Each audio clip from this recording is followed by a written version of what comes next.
Í þann tíma kom út skip í Kolbeinsárósi hlaðið kvikfé, en þeim hvarf í Brimnesskógum unghryssi eitt, en Þórir Dúfunef keypti vonina og fann síðan.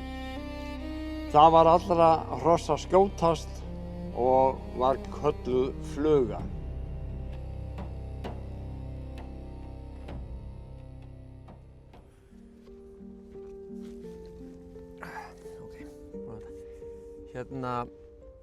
Það voru miklu skógar í Skagafirði.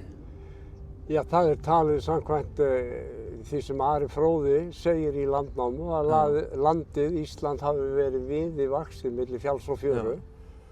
Og það einmitt frásögn Ara fróða í Landnámu sem kannski ræturnar liggja hugmyndin af þessu verkefni. Já. Og í Skagafirði hafa verið skógar eins og annars staðar á Íslandi. Og ennþá að finna í Skagafirði, nota orðið leifar af þessum skógi.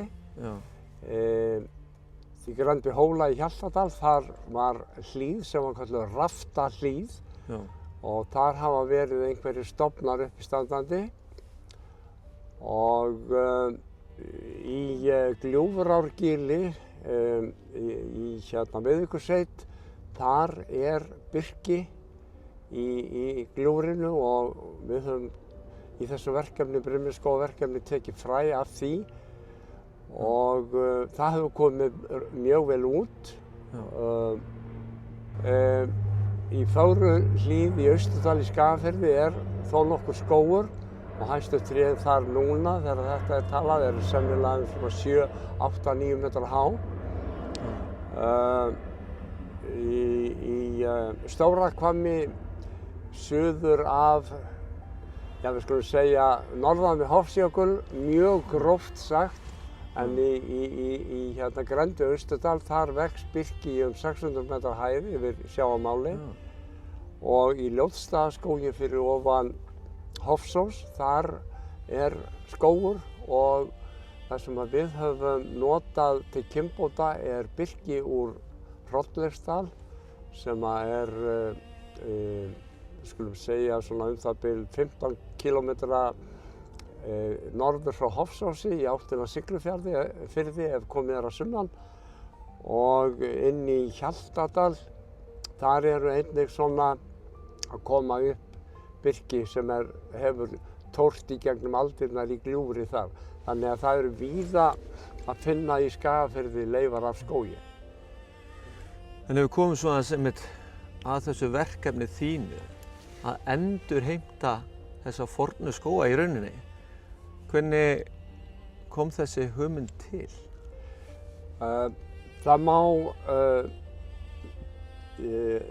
rekja þessa hugmynd í raun og veru til þessara frásagnar Ara fróða í Landnámu og hins að ég var sem barn og ungur drengur í sveit í Sléttuhlíð í Skagafirði og þá sá ég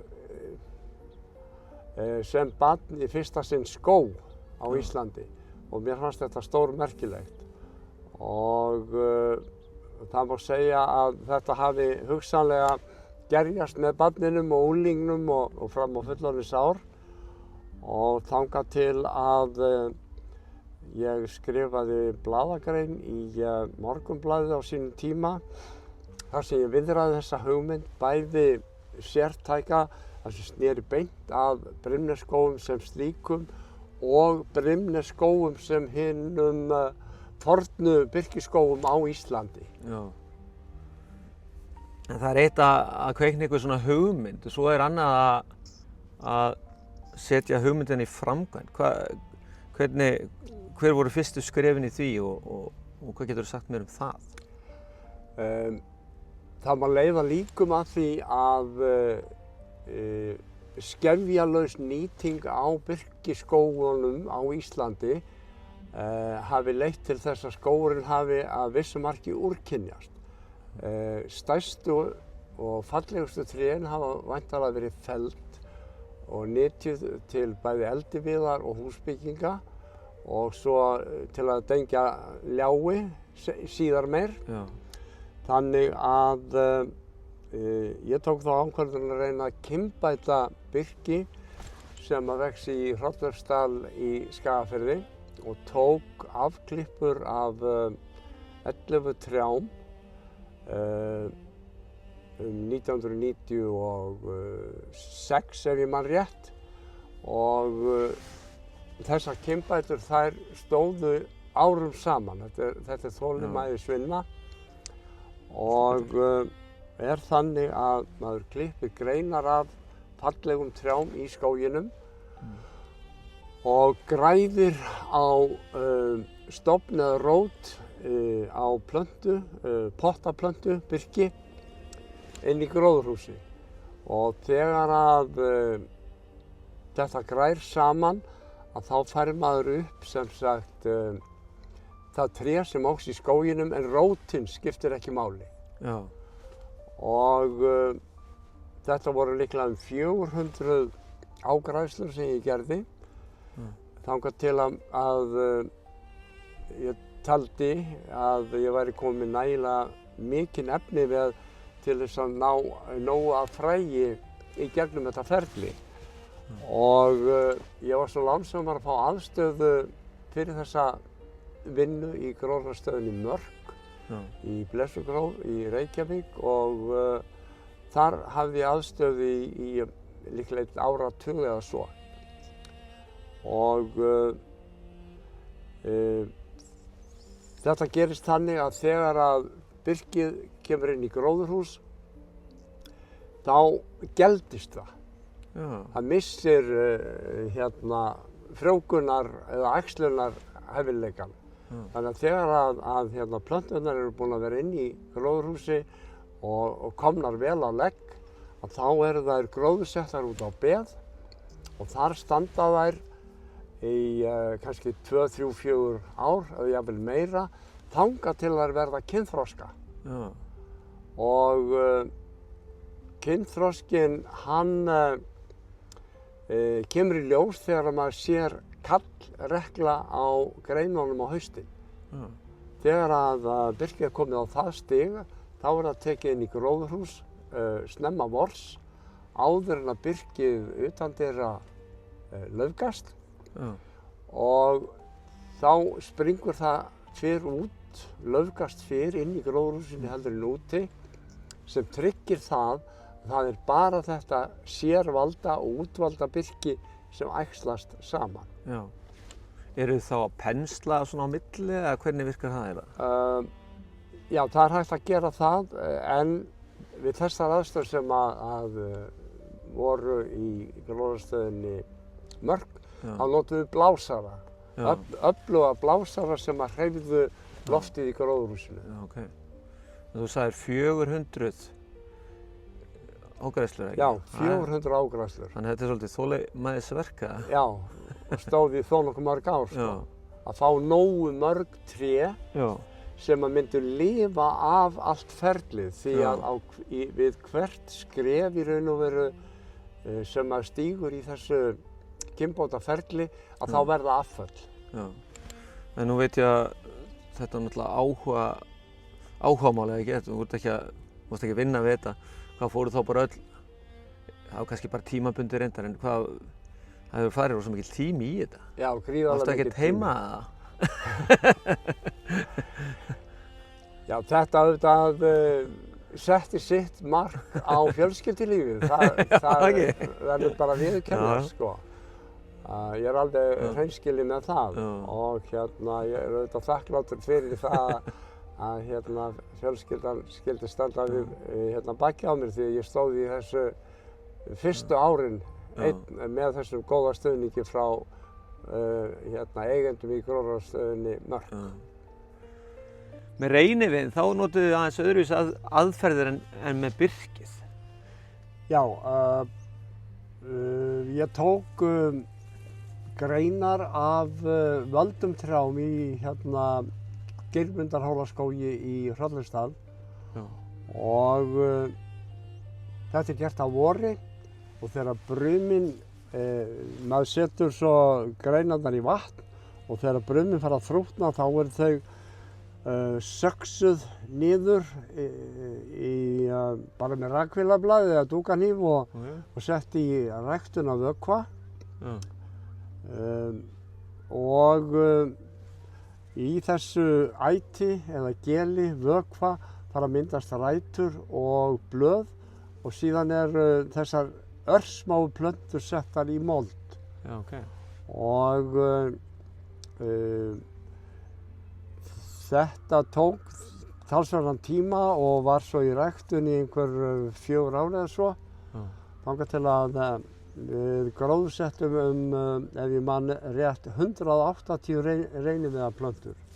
Já, sem voru svona vefjaræktaðir. Sem voru vefjaræktaðir. Og síðan höfum við verið að taka síðan ber af þessum plöntum og reyna að koma til. Já. Og það hefur svona gengið alla vega því að fuglarnir þeir eru stundum á undan manni að ná í berið. Og við reyndum árum saman að fara fram í Hrollausdal til þess að ná í ber af reyniviðnum. En fuglarnir voru yfirleitt alltaf búin að éta berið þegar við komum. En eins og þessi tækni, þetta gert? Af hverju gerðu þetta ekki með birki líka? Þetta bara dýrt. Þetta mjög dýrt og mjög fyrirhafnarsamt. Já, ok. Og í staðinn fyrir að geta tekið birkirekla, þar sem eru kannski 30, 50 eða 100 fræ í einum rekli sem maður tínir bara af trjánum með mjög lítilli fyrirhöfn. Já, skilja. En þá þessi tré sem vaxa þá þarna eitthvað 150 ekki, sagði það ekki? Já, 180 sem fór í jörð, svo alltaf einhver afföll líka. Eru þau þá öll bara af sama trénu eða notuðu nokkur tré þá? Já. Ég valdi 5 fallegustu tré. Já. Og hvernig hafa þau vaxið? Þetta svona mjakast áfram og maður hefði óskað þess að þetta hefði vaxið aðeins hraðar. En nokkur tré hef ég ræktað við góðar aðstæður sunnanlands, bæði í Reykjavík og Kópavogi, og þau vaxa mjög vel, hratt og með alveg beinan stofn.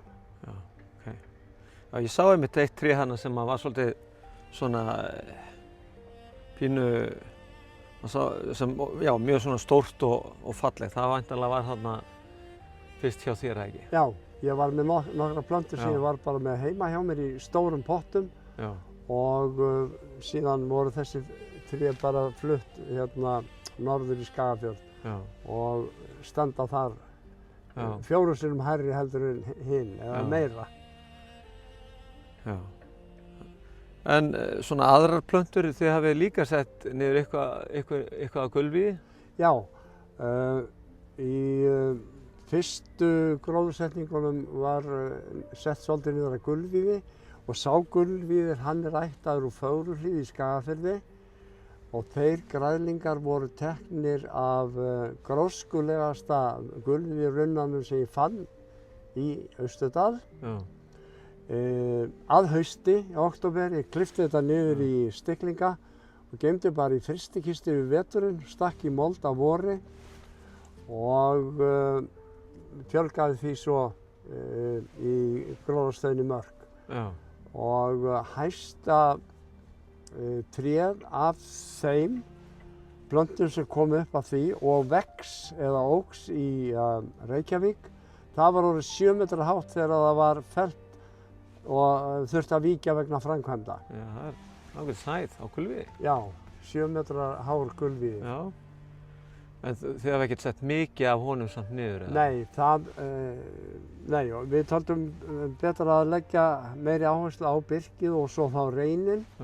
Vegna þess að á þessu landi sem við erum að gróðursetja í víða að finna gulvíði og grávíði og loðvíði. Já, þannig að þið hafa ekkert sett, það er ekkert, þannig að þið hafa ekki leitað að flottasta loðvíðinum í Skagafirði?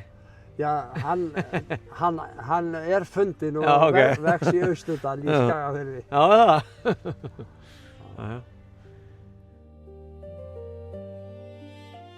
Í næsta myndbandi skoðum við hvernig verkefnið hefur þróast á þeim 20 árum sem liðin eru frá því fyrstu plöntunar fóru í jörðina. Fylgistu með.